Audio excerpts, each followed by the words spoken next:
Hello दोस्तों, Umakant Yadav sir GS classes के online web portal पे आप सभी का बहुत बहुत स्वागत है। दोस्तों, आज के फिर हम इस सेशन में बात करेंगे राष्ट्रपति के चुनाव के बारे में। यानी राष्ट्रपति के जो निर्वाचन की विधियां क्या है, जो आयरलैंड के संविधान से ली गई है। हम लोगों ने कल अनुच्छेद 55 में 55 में देखा आर्टिकल कि राष्ट्रपति के निर्वाचन की जो विधियां हैं ये आयरिश संविधान से ली गई हैं। और हमने बताया था कि राष्ट्रपति का जो चुनाव होता है वो अप्रत्यक्ष तरीके से होता है। और फिर हमने बताया था कि एकल संक्रमणीय आनुपातिक अप्रत्यक्ष प्रणाली के तहत होता है। ठीक, तो एकल संक्रमणीय क्या होता है, हमने इसको भी बताया था कि प्रत्येक निर्वाचक मंडल में उपस्थित प्रत्येक सदस्य को जब वो वोट देने का कार्य कर रहा है तो उसके साथ उसको वरीयता क्रम निर्धारित करने का भी उसके पास अधिकार है कि वो वरीयता के आधार पर सभी प्रत्याशियों को, अपने सभी उम्मीदवारों को वरीयता के आधार पर वोट देता है। ठीक, निर्वाचक मंडल का सदस्य जब वोट देता है, निर्वाचन की प्रक्रिया पूरी हो जाती है तो जिस प्रकार से प्रत्याशी को, उम्मीदवार को जिस प्रकार से वरीयता दी जाती है उसी वरीयता के आधार पर काउंटिंग स्टार्ट होती है। और काउंटिंग में हमने बताया था कि एक विधायक के मत मूल्य का, एक एमएलए के मत मूल्य का अलग मूल्य होता है और एक एमपी का मत मूल्य अलग होता है। ठीक, उसमें मत मूल्य निकाला जाता है। उसके पहले फिर देखा जाता है निर्वाचन कोटा की प्राप्ति किस प्रत्याशी ने या किस उम्मीदवार ने निर्वाचन कोटा की प्राप्ति कैसे किया, और कौन जो भी कर लिया पहली वरीयता के आधार में उसी को अगला राष्ट्रपति घोषित कर दिया जाता है। तो हमने इसके भी प्रारूप को पूरा बेहतरीन तरीके से बताया था कि निर्वाचन कोटा क्या होता है। ठीक, आज हम उसी चुनाव के पूरी पद्धति के बारे में बात करेंगे।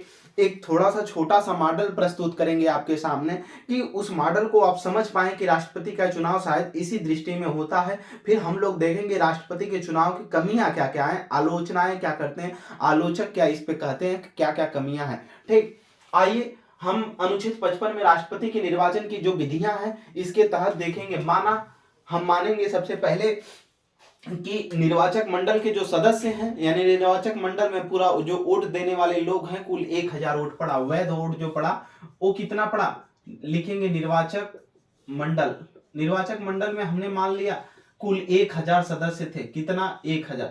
ठीक, 1000 सदस्य थे। तो जब 1000 सदस्य हैं, वैध मत 1000 पड़ेगा।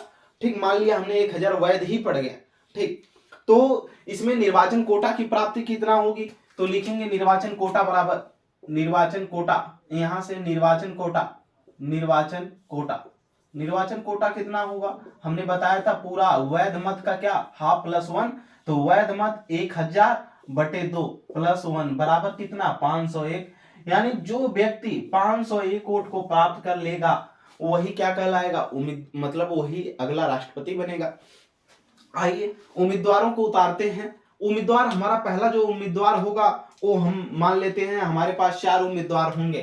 ठीक, या 5 उम्मीदवार ले लेते हैं। क्रम संख्या हम जितने भी प्रत्याशियों को, जितने भी उम्मीदवारों को इसमें उतारेंगे उनकी क्रम संख्या नोट करेंगे। उम्मीदवार में मान लेते हैं पहला उम्मीदवार ए है, दूसरा बी है, ठीक, तीसरा सी है, चौथा डी है और पांचवा ई है। 5 उम्मीदवार हमारे पास हैं जो चुनाव लड़ रहे हैं।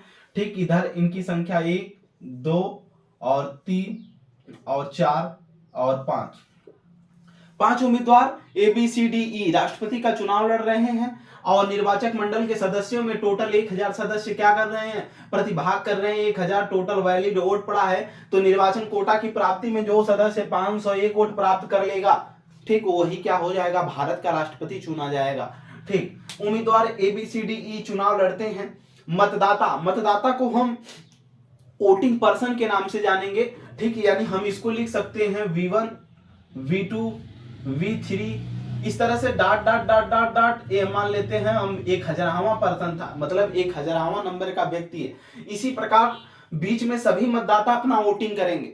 ये जब मतदाता वोट देने के लिए आएंगे तो अपना वरीयता क्रम निर्धारित करेंगे। वरीयता क्रम का मतलब है वरीयता के आधार पर इन प्रत्याशियों को देंगे। यानी अगर V1 मतदाता, पहला व्यक्ति अगर वोट देने के लिए आता है तो क्रम से भी दे सकता है। यानी पहले नंबर पे वो किसका रखना चाहता है, दूसरे नंबर पे किसको रखना चाहता है, या वो सांसद हो सकता है या तो विधायक हो सकता है। और जब निर्वाचक मंडल का सदस्य है तो सांसद विधायक कुछ भी हो, अगर वो वोट देने के लिए आएगा तो यहाँ पर जो वो अपना निर्धारण प्रारूप रखेगा वो उसके वरीयता के, अपनी वरीयता के आधार पर रखेगा, जैसी उसकी इच्छा होगी। तो हमने माना इसमें कि जो V1 मतदाता है, ये सांसद या विधायक जो भी है, निर्वाचक मंडल का सदस्य है और इसने वोट करने के लिए राष्ट्रपति के चुनाव में आया है, तो ए को इसने दूसरे नंबर पे रखा, बी को पहले नंबर पे रखा, सी को तीसरे नंबर पे रखा और डी को चौथे पे और ई को पांचवें पे।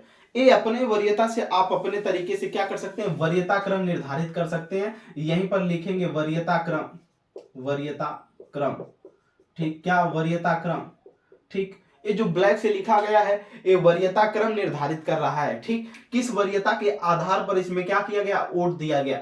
उसी प्रकार V2 जो मतदाता है, दूसरा व्यक्ति जो मतदाता है, ये भी वरीयता देता है, क्या, वरीयता क्रम।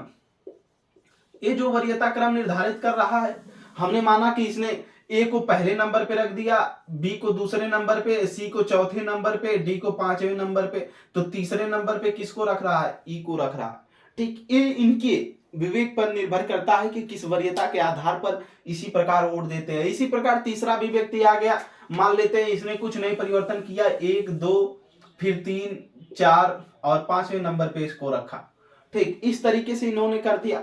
इसी तरह हजारावां व्यक्ति जब आएगा तो वो भी अपना कुछ ना कुछ वरीयता क्रम निर्धारित करेगा, ठीक। अपने वरीयता के आधार पर जैसे उसको जो व्यक्ति अच्छा लगेगा, जो प्रत्याशी अच्छा लगेगा, उसको पहले पे, दूसरे पे, तीसरे, इसी प्रकार से जितने भी उम्मीदवार, अब तक भारत में केवल 2 ही राष्ट्रपति मतलब लड़े हैं चुनाव। इसके पहले रामनाथ कोविंद, मीरा कुमार लड़े थे, ठीक। अब की बार भी द्रौपदी मुर्मू और क्या बोलते हैं उनका, उधर से कांग्रेस पार्टी की तरफ से वो लड़े थे, देखिए उनका नाम नहीं याद आ रहा है, ठीक। तो 2 ही लोग लड़े हैं अब तक चुनाव भारत के। डॉक्टर राजेंद्र प्रसाद ऐसे पहले राष्ट्रपति हुए जो मतलब बिना विरोध चुने गए थे, ठीक। उनके विरोध में ज्यादा लोग नहीं थे, पहली बार तो वो संविधान सभा के द्वारा चुने गए थे, लेकिन 52 में जब राष्ट्रपति चुनाव हुआ तभी उनका कोई ज्यादा विरोधी करता नहीं था। और अगर पूछा जाता है भारत में निर्विरोध राष्ट्रपति का चुनाव मतलब जीतने वाला, तो नीलम संजीव रेड्डी हो जाएगा, क्या, नीलम संजीव रेड्डी, ठीक। आएंगे हम लोग उस पर भी चर्चा करेंगे, एक एक राष्ट्रपति के विषय में चर्चा होगी। तो ABCD ये चुनाव लड़े, मतदाता अपने वरीयता क्रम के अनुसार अपना मतदान किए, ठीक है, मतदान हो गया।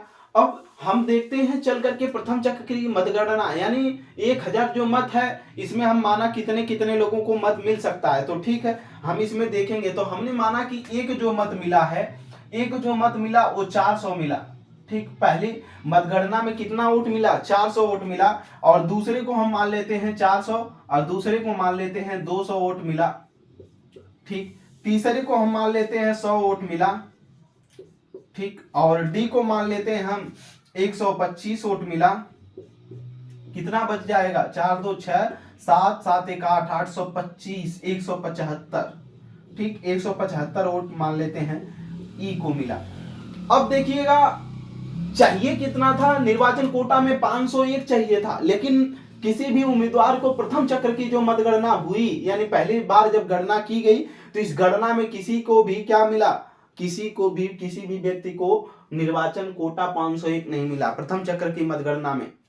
यही एकल संक्रमणी मत पद्धति है जो वरीयता क्रम देती है, ठीक। और प्रथम चक्र की मतगणना में नहीं हुआ तो द्वितीय चक्र की मतगणना की जाएगी, ठीक। यानी इसको उस अनुपात में ले आना है जो निर्वाचन कोटा की प्राप्ति क्या करे, पा सके, ठीक। तो अब इसमें निर्वाचन कोटा की प्राप्ति किसी को नहीं हुई, तो हमने कल बताया था एकल संक्रमणी मत पद्धति में क्या होता है, ठीक। हमने बताया था उसमें कि जो उम्मीदवार सबसे कम वोट पाता है, ठीक, उस उम्मीदवार की जो मतलब होता है व्यक्ति, उम्मीदवार जो होता है उस उम्मीदवार की उम्मीदवारता, ठीक, यानी जो उसमें प्रत्याशी बना है वो कम वोट पाया है, उसकी उम्मीदवारता रद्द कर दी जाती है, यानी उसको उस चुनाव से बाहर कर दिया जाता है, और उसके वोट को एक अनुपातिक सिस्टम में जिस प्रकार से उसको वरीयता मिली है, ठीक, उसी अनुपातिक सिस्टम में इनको बांट दिया जाता है। तो इसमें सबसे कम वोट प्राप्त करने वाला ए 400 प्राप्त किया है, बी 200, सी 100 और डी 125, ई 175। सबसे कम वोट प्राप्त करने वाला जो व्यक्ति है वो सी है, ठीक, तो सी सबसे कम वोट प्राप्त किया हुआ है, तो सी का जो है इसको चुनाव से क्या कर दिया जाएगा, बाहर कर दिया जाएगा। यहां लिख लेंगे सी कम वोट प्राप्त किया है, क्या कम वोट प्राप्त किया है, सी कम वोट प्राप्त किया है, यानी कम मत प्राप्त किया है। ठीक, सी कम मत प्राप्त किया। अब इसको क्या किया जाएगा, चुनाव से बाहर कर दिया जाएगा। क्या किया जाएगा, चुनाव से बाहर कर दिया जाएगा। यहां से कोष्टक में लिख लेंगे चुनाव से बाहर, चुनाव से बाहर। ठीक, इसको चुनाव से क्या कर दिया जाएगा, बाहर कर दिया जाएगा। ठीक, यहां से इसकी उम्मीदवारता रद्द हो जाएगी। ठीक, अब इसका 100 वोट है, और जब 100 वोट है तो इसी के अनुपात में जो इसको वरीयता इधर सी को मिली है, उसी के करीब आधार में इसको वरीयता के आधार पर क्या किया जाएगा, इसके वोट को बांटा जाएगा। तो जो सी निकला है इसकी उम्मीदवारता रद्द हुई, इसने अपने वरीयता के आधार पे ए वरीयता आप देगा, कौन, सी जो चुनाव से बाहर हो गया। अब उसने ए को जो है वोट देना चाहता है। ठीक, ए को माना हमने, उसने जो वोट दे दिया वो कितना दे दिया, इसमें ए को माना हमने वोट दे दिया 60, कितना 60 वोट दे दिया। ए को कितना दिया, 60 दिया, तो ये 400 प्लस 60 बराबर 460 वोट। ठीक, फिर देखिएगा दूसरे चक्र में हमने माना कि इसने जो बी को वोट दिया है, ठीक, सी कितना दे दिया, 10 वोट दे दिया। ठीक, प्लस 10 कितना हो गया जी, 210। ठीक, 210। फिर इसने सी की उम्मीदवारता तो खत्म हो गई अब। ठीक, डी को इसने 15 वोट दे दिया, कितना हम मान लेते हैं 125, 15 वोट दे दिया, तो 125 प्लस 15 कितना हो जाएगा जी, 10 70, 15 15 इसको दे दिया तो 40, 140 वोट। ठीक, फिर इसके बाद इसको हम मानते हैं 175, 15 वोट इसको दे दिया। ठीक, कितना हो गया इसका, तो हो जाएगा 15 5 80, 10 90, 190 वोट। अभी भी देख रहे हैं जो आखिरी वैल्यू आई है निकल करके क्या, 460, 460, 210, 140, 190। कोई भी व्यक्ति निर्वाचन कोटा की प्राप्ति दूसरे चक्र की मतगणना में भी प्राप्त नहीं कर पाया।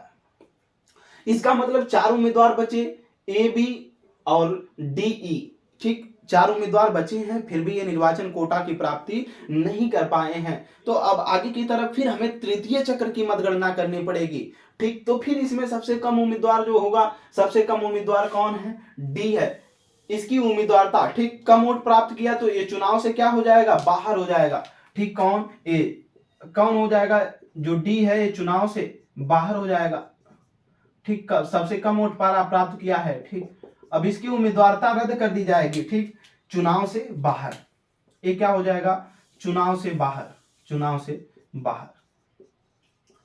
ठीक, अब ये चुनाव से जब बाहर हो जाएगा, तो जब चुनाव से बाहर हुआ तो इसने अपना मत अब वरीयता के आधार पर इन लोगों को देगा, जो 3 लोग बचे हैं, ए बी और ई, अब इन लोगों को देगा। तो हम मान लेते हैं इसने 140 वोट ले जा करके जो वोट दिया है किसको, इसमें इसने जो ए को वोट दिया, हम मान लेते हैं 140 में से इसने इसको सीधे सीधे 70 80 वोट दे दिया। ठीक, कितना, 80, तो ये 460 और प्लस 80 वोट बराबर कितना हो जाएगा, 40, 500 हो जाएगा, 540 वोट। यानी बी जो है ए क्या कर लिया, निर्वाचन कोटा की प्राप्ति कर लिया, या सी वोट ए पा गया।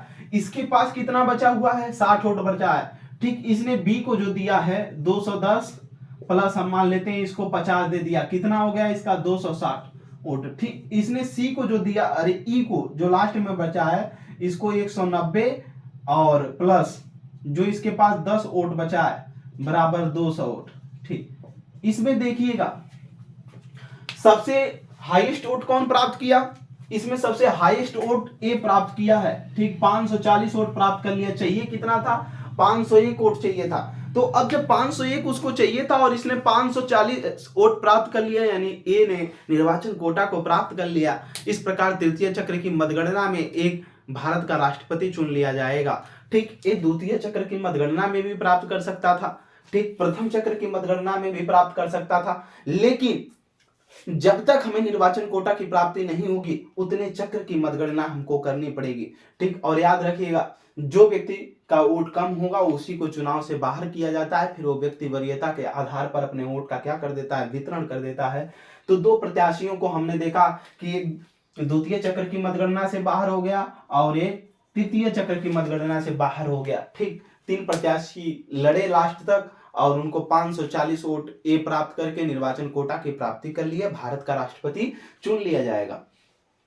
ए एकल संक्रमणीय मत पद्धति, ठीक, यानी एकल संक्रमणीय अप्रत्यक्ष मतदान प्रणाली यही है, ठीक, जिसको वरीयता के आधार पर रखते हुए, ठीक, वरीयता क्रम के आधार पर अपने मतों का वितरण करके निर्वाचन कोटा की प्राप्ति जो व्यक्ति करेगा उसी को हम भारत का राष्ट्रपति चुनते हैं, भारत का राष्ट्रपति बनाते हैं। तो ये भारत का राष्ट्रपति बन गया, ठीक, जिसने 540 वोट प्राप्त किया। हमने इसी में बताया था कि जो राष्ट्रपति का चुनाव होता है उसके लिए जो जमानत की राशि होती है 15,000 होती है, यानी कुल वैध मतों का अगर 1/6 भाग कोई भी व्यक्ति अगर नहीं प्राप्त कर पाता है तो उस व्यक्ति की क्या कर दी जाती है, राशि जब्त कर ली जाती है। तो 1000 का 6वां भाग लगभग कितना हो सकता है, आप जरूर बताएंगे कमेंट बॉक्स में। 6वां भाग से अगर कोई भी व्यक्ति कम राशि, मतलब इसमें कम प्राप्त करता है वोट, तो उसकी जमानत राशि 15,000 जब्त कर ली जाएगी, नहीं दी जाएगी। ठीक, बात में समझ में आई। ये हम लोगों ने ज्यादा प्रत्याशी ले लिए थे, आप घरों पर बैठ करके कम प्रत्याशी ले करके फिर से क्लासों को देख करके एक बार फिर से सेट करेंगे। 2 प्रत्याशी को, 4 प्रत्याशी को अपना नाम, अपने परिवार का नाम रख करके इस प्रकार से राष्ट्रपति के चुनाव की क्या कर सकते हैं, कल्पना कर सकते हैं। ठीक है, इसको नोट कर लेंगे। ठीक, कहीं कोई दिक्कत परेशानी होती है कमेंट सेक्शन में आप हमको जरूर बताएंगे। ठीक, इसको नोट कर लेंगे आप। इसी के क्रम में बात आती है कि राष्ट्रपति के चुनाव की आलोचनाएं क्या है। ठीक, तो इसमें भी मेंस की दृष्टि से देखा जाए तो प्रश्न पूछे जाते हैं कि राष्ट्रपति का जो चुनाव है इसकी आलोचना क्या है। तो राष्ट्रपति के निर्वाचन की जो पद्धति है ये बहुत ही जटिल प्रक्रिया है। ये आम व्यक्ति को, आम जनजीवन में जो व्यक्तियां हैं उनको समझाना बड़े मुश्किल की बात है। ठीक, सबको समझा पाना बहुत मुश्किल होता है। राष्ट्रपति के चुनाव की प्रक्रिया बहुत ही जटिल है, आप देख रहे हैं। फिर दूसरा चीज होता है कि राष्ट्रपति के निर्वाचक मंडल में जो सदस्य हैं अगर वो वरीयता क्रम निर्धारित नहीं करते हैं तो ये वरीयता क्रम निर्धारित जब नहीं करेंगे तो इसे जब निर्वाचन कोटा की प्राप्ति होती है तो उस समय फिर काउंटिंग में भी बहुत परेशानियों का सामना करना पड़ता है। और निर्वाचक मंडल के सदस्यों की अगर संख्या घटती बढ़ती रहती है तो उसमें भी राष्ट्रपति के चुनाव में बहुत ज्यादा समस्याएं होती हैं। ठीक, फिर तीसरा हम कमी इसमें बता सकते हैं कि जो राष्ट्रपति के उम्मीदवार हैं, ठीक, उम्मीदवारों को जो मत प्राप्त होते हैं, अगर 2 उम्मीदवारों के मत मूल्य, यानी 2 उम्मीदवार ऐसे हैं जिनकी प्रथम चक्र मतगणना या द्वितीय चक्र या तृतीय चक्र की मतगणना में वोट, जो वोट होता है पूरा वोट में मत मूल्य समान आ गया, तब भी गतिरोध उत्पन्न हो जाता है। जैसे हमने यहाँ पर बस अभी संख्या लिया है जो निर्वाचक मंडल में, इन्हीं की संख्या में अब हम मत मूल्य से गुणा करेंगे। यानी अगर 540 वोट ये पाया है तो उसमें अब 540 में कितने सांसद हैं और कितने विधायक हैं ये प्राप्त होगा। तो अब हमने बताया था कि सांसद के वोट वैल्यू का मतलब मत मूल्य कैसे निकालेंगे कि एक सांसद की एक वोट का मूल्य कितना होता है। तो जितने सांसद उसमें सम्मिलित होंगे 540 में, उतने सांसद के वोट वैल्यू से गुणा कर देंगे, फिर उसमें जितने विधायक होंगे उनके, तो इससे क्या होगा, हमें वोट वैल्यू प्राप्त हो जाएगी, यानी मत मूल्य प्राप्त हो जाएगा। ठीक, इसी प्रकार से मत मूल्य निकाला जाता है। मत मूल्य के आधार पर ही राष्ट्रपति का चुनाव किया जाता है। जो पिछला राष्ट्रपति का चुनाव हुआ है जिसमें भारत की प्रथम महिला राष्ट्रपति कौन बनी थी, भारत की प्रथम महिला राष्ट्रपति अभी नहीं पता, प्रतिभा देवी सिंह पाटिल। चलिए, एक प्रथम आदिवासी महिला है द्रौपदी मुर्मू। ठीक, आदिवासी महिला यानी जनजातियों से आती हैं। ठीक, वो इन्होंने अभी जो चुनाव लड़ा है, इनके चुनाव की पद्धति का जो न्यूज़पेपर है उसको आप सर्च करेंगे गूगल पे या रखे होंगे, ऐतिहासिक हिस्टोरिकल पेज रखा करिए। ठीक, ये अगर रखे होंगे तो उसको आप देखेंगे। ठीक, चलिए आगे की तरफ हम राष्ट्रपति की आलोचनाओं में हमने बताया कि राष्ट्रपति के निर्वाचन मंडल की जो प्रणाली है अत्यधिक जटिल है। इसको आम जनजीवन में आम व्यक्तियों को समझाना, आम नागरिक को समझाना बहुत ही क्या है, कठिन है, सबको समझा पाना मुश्किल है। ठीक, इस प्रक्रिया को अभी आप भी शायद न समझ पाए हो, लेकिन समझने का 1-2 बार प्रयास करेंगे तो समझ में आ जाएगा। फिर देखेंगे तो राष्ट्रपति का जो ये निर्वाचक मंडल के जो सदस्य हैं, इनके द्वारा उम्मीदवारों को जो वरीयता क्रम का सूचित करना है या निर्धारण करना है, अगर ये क्लियर नहीं करते हैं, वरीयता क्रम नहीं देते हैं, तो इससे भी कठिनाई होती है। और जो उम्मीदवार हैं, इनके मतों का मूल्य अलग अलग होता है। ठीक, सांसद का अलग होगा और विधायकों का अलग होगा, तो वरीयता क्रम के आधार पर आसानी हो जाती है कि उनको हम आसान तरीके से निकाल सकें। ठीक, फिर तीसरी कमियां अगर हम देखें तो यदि उम्मीदवार जो हैं, 2 उम्मीदवार, 3 उम्मीदवार, 4 उम्मीदवार जो ABCDE लड़ रहे हैं, ठीक, इसमें से अगर 2 उम्मीदवारों को 3 उम्मीदवारों 2 उम्मीदवारों का ही अक्सर होता है। अगर 2 उम्मीदवार हैं, लड़ रहे हैं और दोनों का वोट वैल्यू समान आ जाए, ठीक, वोट मत मूल्य जो है वो समान आ जाए, यानी दोनों वोट पाए हुए हैं अलग अलग, लेकिन अगर उनमें किसी के सांसद का मत मूल्य मतलब किसी में सांसद अधिक है, किसी में विधायक, तो दोनों का अगर वोट वैल्यू जब निकाला जाएगा, मत मूल्य निकाला जाएगा, तो उसमें मूल्यों का अगर वैल्यू जो आएगी समान आ जाएगी, तब भी गतिरोध उत्पन्न हो जाता है। इसे यही आलोचकों की इसमें कमियां बताया जाता है। ठीक, आगे की तरफ हम अब चलेंगे। अगले अनुच्छेद पे, अनुच्छेद 55 था, राष्ट्रपति के निर्वाचन की विधियां थी। अगले अनुच्छेद पे हम चलेंगे, राष्ट्रपति के अनुच्छेद 56 से ही संबंधित है 61। ठीक, 56 में बात की गई है कि राष्ट्रपति का कार्यकाल क्या होगा। आइए देखते हैं। राष्ट्रपति का कार्यकाल देखिए 5 वर्ष का होता है। ठीक, उसके पहले भी वो त्याग पत्र दे सकता है। उसी से संबंधित अनुच्छेद 61 है। अनुच्छेद 61 में राष्ट्रपति के महाभियोग की बात की गई है। महाभियोग क्या होता है, इम्पीचमेंट क्या होता है, तो महाभियोग की प्रक्रिया हमारे अमेरिका के संविधान से प्रेरित है। ठीक, महाभियोग की प्रक्रिया संविधान के उल्लंघन पर ही लगाई जाती है। कब? संविधान का जब उल्लंघन हो जाता है तब, यानी राष्ट्रपति भारत के संवैधानिक पद पर स्थित है। हमने बताया था भारत का राष्ट्रपति होगा अनुच्छेद 52 में, तो उसी में लिखवाया था यह एक संवैधानिक प्रमुख है, यानी संविधान पे सबसे प्रमुख पोस्टों पर है। तो आइए देखते हैं उसको हम। आशा है कि आपको ये बेहतरीन तरीके से समझ में भी आया होगा राष्ट्रपति का चुनाव।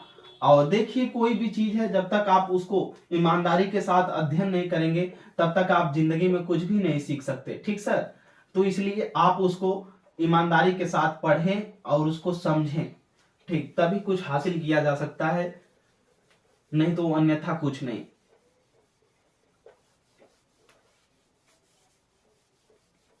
हमारी क्लास को अगर आपको पसंद आया तो लाइक करें और ज्यादा से ज्यादा अपने संबंधियों को, ठीक, जो बेहतरीन तरीके से जीएस को पढ़ना चाहते हैं, ठीक, विस्तृत पढ़ना चाहते हैं किसी भी एग्जाम के लिए, तो वो ज्वाइन कर सकते हैं क्लास को। और एक बार उनको कहिए कि वो पढ़ करके मौका ढूंढें।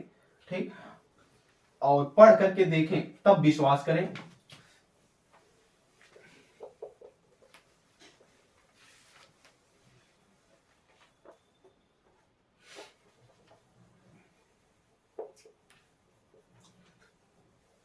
ठंड की वजह से थोड़ा सा इंक जम जा रही है ना, इसकी वजह से मिटने में दिक्कत कर रही है।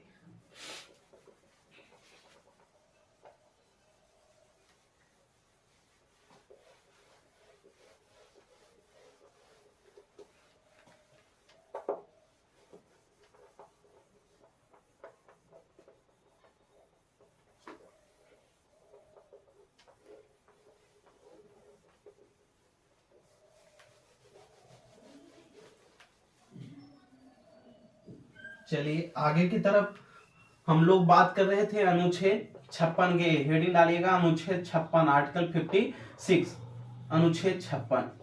इसमें आप लिखिए राष्ट्रपति के कार्यकाल, राष्ट्रपति का कार्यकाल क्या, राष्ट्रपति का कार्यकाल, राष्ट्रपति का कार्यकाल। ठीक, राष्ट्रपति का क्या कार्यकाल लिखेंगे नीचे। राष्ट्रपति का कार्यकाल 5 वर्ष का होता है। राष्ट्रपति का कार्यकाल 5 वर्ष का होता है। राष्ट्रपति का कार्यकाल कितना होता है? 5 वर्ष का होता है। ठीक, राष्ट्रपति का कार्यकाल 5 वर्ष का होता है। आगे लिखेंगे यह उसके पहले भी क्या कर सकता है? त्याग पत्र दे सकता है। लिखेंगे उसे में, यह उसके पहले भी त्याग पत्र दे सकता है। यह उसके पहले भी त्याग पत्र दे सकता है। यह उसके पहले भी त्याग पत्र दे सकता है। यह उसके पहले भी त्याग पत्र दे सकता है।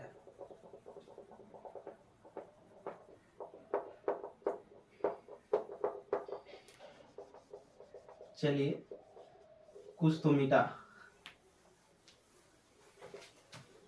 यह उसके पहले भी त्याग पत्र दे सकता है। हम बात कर रहे थे अनुच्छेद अनुच्छेद अनुच्छेद 56 56, ठीक, 56 के बारे में। और याद रखिएगा अभी इसी से संबंधित 63 भी आता है जिसमें महाभियोग की बात की गई है। सीटेट की परीक्षा, टेट की परीक्षाओं में कई बार क्वेश्चन इनसे पूछे जा चुके हैं। ठीक, तो कभी कभी पूछा गया कि राष्ट्रपति के पद रिक्ति की बात जो की गई है किस में की गई है, मतलब कार्यकाल और महाभियोग की प्रक्रिया, तो इसी में है। ठीक, चलिए आइए, तो इसमें हम देखेंगे, लिखेंगे राष्ट्रपति के का कार्यकाल, राष्ट्रपति का कार्यकाल, राष्ट्रपति का कार्यकाल, राष्ट्रपति का कार्यकाल, कार्यकाल। तो हमने राष्ट्रपति का कार्यकाल बताया कितना था, कार्यकाल 5 वर्ष होता है। कितना, 5 वर्ष। इसके पहले भी ये क्या कर सकता है, त्याग पत्र दे सकता है, अपने पोस्ट से त्याग पत्र दे सकता है। या इसकी क्या हो सकती है, मृत्यु हो सकती है। ठीक, अगर मृत्यु हो जाती है तो फिर 62 में कहा गया है कि अगर राष्ट्रपति की मृत्यु हो जाए, ठीक, तो इस स्थिति में 6 महीने के अंदर इसके पोस्ट को क्या करना होता है, भरना होता है। ठीक, यानी राष्ट्रपति की अगर मृत्यु हो गई उसके पदावधि के दौरान, तो पूछा जाता है, भी क्वेश्चन पहले की परीक्षाओं में पूछे गए हैं कि भारत का वो कौन सा राष्ट्रपति था जिसकी पदावधि के दौरान मृत्यु हो गई। ठीक, कौन कौन से कितने राष्ट्रपति थे जिनकी पदावधि के दौरान मृत्यु हो गई। ठीक, तो इस सारी चीजों को हम पढ़ेंगे एक एक करके जब आएंगे राष्ट्रपतियों के एक विषय, एक एक व्यक्ति के विषय में विश्लेषण करेंगे। तो एक त्याग पत्र दे सकता है या इसकी मृत्यु हो सकती है, तो इसको 6 महीने के अंदर इसके पोस्ट को क्या करना होता है, भरना होता है। ठीक, इसी के अंतर्गत अनुच्छेद 61 आता है। आर्टिकल लिखेंगे अनुच्छेद 61, अनुच्छेद 61। ठीक, आर्टिकल 61 देखेंगे। 61 में क्या है, लिखेंगे राष्ट्रपति पर महाभियोग। क्या, राष्ट्रपति पर महाभियोग, राष्ट्रपति पर महाभियोग, राष्ट्रपति पर महाभियोग, महाभियोग को ही इंग्लिश में बोलते हैं इम्पीचमेंट। महाभियोग समझना है, महाभियोग की प्रक्रिया क्या होती है, महाभियोग है क्या, इम्पीचमेंट। और ध्यान दीजिएगा, वारेन हेस्टिंग्स भारत का गवर्नर जनरल जो था, उसके पहले सबसे पहले एडमंड बर्क द्वारा महाभियोग की प्रक्रिया लाई गई थी। महाभियोग की प्रक्रिया संयुक्त राज्य अमेरिका के संविधान से प्रेरित है। ठीक, इसको भी याद रखेंगे। जो अनुच्छेद 61 में राष्ट्रपति पर महाभियोग की प्रक्रिया के बारे में बात करता है। महाभियोग की प्रक्रिया तभी लगाई जाती है जब देखा जाएगा कि क्या होने वाला है, संविधान का उल्लंघन होने पर, यानी राष्ट्रपति एक संवैधानिक पद पर बैठा हुआ है और जब संविधान का उल्लंघन माना जाएगा, यानी उसने संविधान का उल्लंघन कर दिया है, तो वो क्या करेगा, उसके ऊपर महाभियोग की प्रक्रिया लगाई जा सकती है। ठीक, कैसे लगाई जाएगी, सबसे पहले ये जानिए कि जब राष्ट्रपति का चुनाव होता है, राष्ट्रपति जो भी व्यक्ति बनता है, जब उसकी शपथ होती है, भारत का मुख्य न्यायाधीश जब उसको शपथ दिलाता है, यानी सर्वोच्च न्यायालय का मुख्य न्यायाधीश जब उसको शपथ दिलाएगा।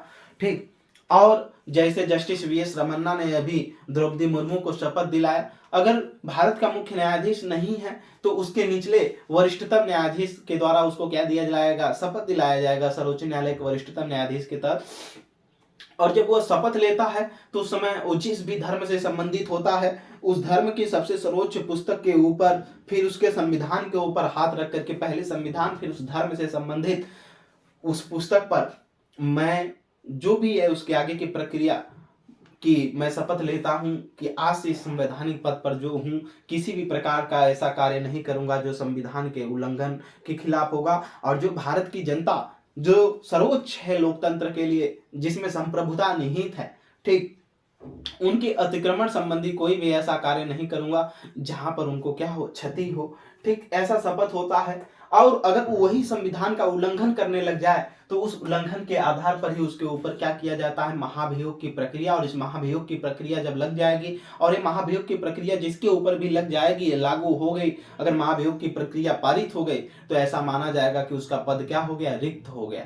ठीक, तो महाभियोग की प्रक्रिया राष्ट्रपति पर कैसे लगाई जाती है, सबसे पहले तो ये जो महाभियोग की प्रक्रिया है, ये संसद के दोनों सदन, जो संसद के 2 सदन है, संसद के 2 सदन, एक लोकसभा और दूसरा क्या, राज्यसभा।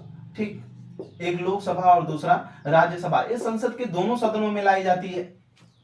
ठीक, किसी भी सदन में लाई जा सकती है, या तो लोकसभा में या तो राज्यसभा में, दोनों में से किसी भी एक सदन में ले आई जाएगी। लेकिन जिस भी सदन में लेकर आई जाएगी उसके लिए दो बातें जरूर पूरी करनी होगी। पहला, अगर किसी भी सदन में ले आई जाती है तो लिखेंगे संबंधित, जिस सदन में लाई जाएगी उस सदन में संबंधित सदन के 1/4 सदस्य के हस्ताक्षर हों। यानी जिस सदन में लाया जाएगा उसके 1/4 सदस्य, कितने 1/4 सदस्य उसके पक्ष में हों कि नहीं राष्ट्रपति संविधान का उल्लंघन किया है, इस पे महाभियोग की प्रक्रिया चलनी चाहिए। तो उसको 1/4 सदस्य उस सदन का, चाहे लोकसभा हो चाहे राज्यसभा हो, उस सदन से संबंधित 1/4 सदस्य क्या हो, हस्ताक्षर किए हों। और दूसरी चीज इसमें होनी चाहिए कि अगर जब भी ये बात किया जा रहा हो तो राष्ट्रपति को जो व्यक्ति उल्लंघन किया है, जो राष्ट्रपति को 14 दिन पहले नोटिस, 14 दिन पहले लिखित नोटिस दी जाए, लिखित नोटिस दी जाए। ठीक, नोटिस दी जाए। जिस भी सदन द्वारा महाभियोग की प्रक्रिया लाई जाएगी, या लोकसभा हो या राज्यसभा हो, उसके 1/4 सदस्य उसके पक्ष में हस्ताक्षर किए हों कि नहीं राष्ट्रपति ने संविधान का उल्लंघन किया, उसको त्यागपत्र देना चाहिए। और दूसरी चीज इसमें जो बात आती है कि राष्ट्रपति को 14 दिन पहले इसको लिखित नोटिस के आधार पर उसको भिजवाया जाना है, एक तरफ से वार्निंग होती है कि आपने संविधान का क्या किया है, उल्लंघन किया है, महाभियोग की प्रक्रिया आपके ऊपर लॉन्च होगी। अब जिस भी सदन में लिया जाएगा, हमने संविधान जब स्टार्ट किया था, जिस दिन अपनी ऑनलाइन क्लास में संविधान स्टार्ट किया था, उसी दिन, उसके दूसरे दिन ही बताया था दूसरी क्लास में कि बहुमत क्या होता है, बहुमत के आधार पर बहुमत कितने प्रकार के होते हैं, बहुमत के कौन कौन से आधार हैं। उसी आधार में एक विशेष बहुमत की बात किया था। किसकी? विशेष बहुमत की। विशेष बहुमत में क्या होता है? विशेष बहुमत में क्या होता है? विशेष बहुमत में हमने बताया था कुल सदस्य का क्या? 2/3। ठीक, विशेष बहुमत का मतलब होता है कुल सदस्य का या कुल वोट का 2/3। यानी जिस भी सदन में एक प्रक्रिया ला दी जाएगी, उस सदन के पहले अगर राज्यसभा में लाई गई तो राज्यसभा का कुल 2/3 सदस्य, अब प्रक्रिया 14 दिन के बाद नोटिस दी गई, इसके बाद भी राष्ट्रपति में कोई सुधार नहीं है, तो उसके बाद क्या किया जाएगा? राज्यसभा से अगर लाया गया था तो उसके 2/3 सदस्य उसके पक्ष में हस्ताक्षर करेंगे, 2/3 सदस्य राज्यसभा से पारित होगा। क्या विशेष बहुमत के द्वारा राज्यसभा से ये विधेयक पारित होगा, और ये विधेयक फिर कहां जाएगा? राज्यसभा में। मतलब ये नोटिस कहां जाएगी? राज्यसभा से जब ये पारित हो जाए, लोकसभा से, राज्यसभा से पारित होकर लोकसभा में भी जब ये 2/3 यानी दोनों सदनों में 2/3 बहुमत से जब ये पारित हो जाएगा कि नहीं राष्ट्रपति ने संविधान का उल्लंघन किया है, तो उस दिन से राष्ट्रपति पर महाभियोग की प्रक्रिया लॉन्च हो जाएगी और राष्ट्रपति को अपने पद से क्या करना होगा? त्यागपत्र देना होगा। ठीक, राष्ट्रपति का पद जो होगा वो पद मुक्त हो जाएगा। ठीक, यही है क्या संविधान के उल्लंघन की प्रक्रिया पर लगाया जाने वाला महाभियोग। तो महाभियोग समझ में आ गया होगा। हमने बताया कि महाभियोग की प्रक्रिया पद रिक्ति की बात करता है, पद मुक्ति की बात करता है, यानी जिस भी व्यक्ति पर महाभियोग की प्रक्रिया भारत के संवैधानिक जो पद है उन पे है, तो अगर उनके ऊपर लग जाती है, जैसे राष्ट्रपति है, सर्वोच्च न्यायालय के मुख्य न्यायाधीश है, न्यायाधीश अगर इन पे महाभियोग की प्रक्रिया लग गई, और तभी लगेगी जब ये संविधान का उल्लंघन किए।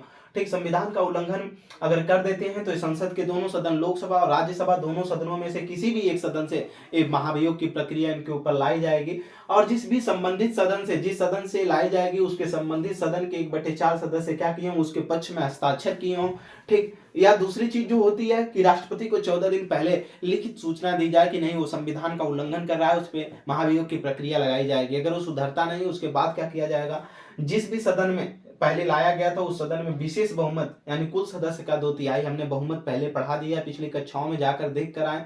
ठीक, तो विशेष बहुमत में कुल सदस्य का 2/3 होता है। तो कुल सदस्य के 2/3 अगर सदस्य उसके पक्ष में आ जाते हैं, मतलब नोटिस पे आ जाते हैं कि नहीं इसने संविधान का उल्लंघन किया है, अगर राज्यसभा के द्वारा लाया गया था तो इसके यहाँ से पारित होकर लोकसभा में जाएगा, लोकसभा से भी पारित हो जाता है, तो उस पर क्या करी जाएगी? महाभियोग की प्रक्रिया लाई जाएगी।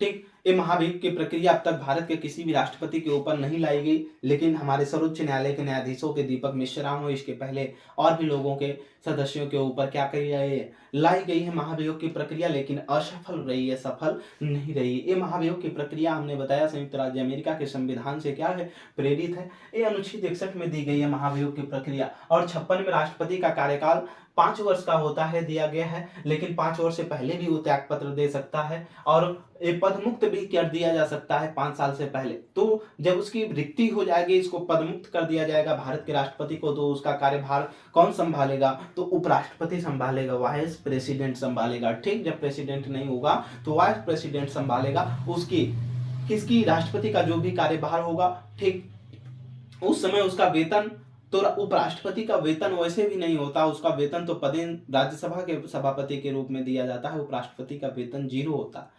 ठीक, राष्ट्रपति का वेतन 5 लाख रुपए होता है। ठीक, इसको आवास जो मिलते हैं, ये सब कुछ, इसके वेतन जो होता है पहले आयकर मुक्त होता है, यानी इनको इस पे कोई टैक्स नहीं देना होता है, आवास भी इनको फ्री में मिलती है, कई सुविधाएं मिलती हैं। ठीक, चलिए, दिल्ली में ही इसका जो राजपथ है वहीं पर इसका राष्ट्रपति भवन भी है, आप कभी जाएं दिल्ली के राजपथ पर चलें, ठीक पास में ही संसद भवन है। ठीक, राष्ट्रपति भवन भी जाएं। आगे की तरफ इसमें लिखेंगे हम राष्ट्रपति पर महाभियोग की प्रक्रिया में, आगे आप कलम से लिखेंगे, हम बोल रहे हैं, लिखिएगा राष्ट्रपति पर महाभियोग केवल एक ही आधार पर लगाया जाता है।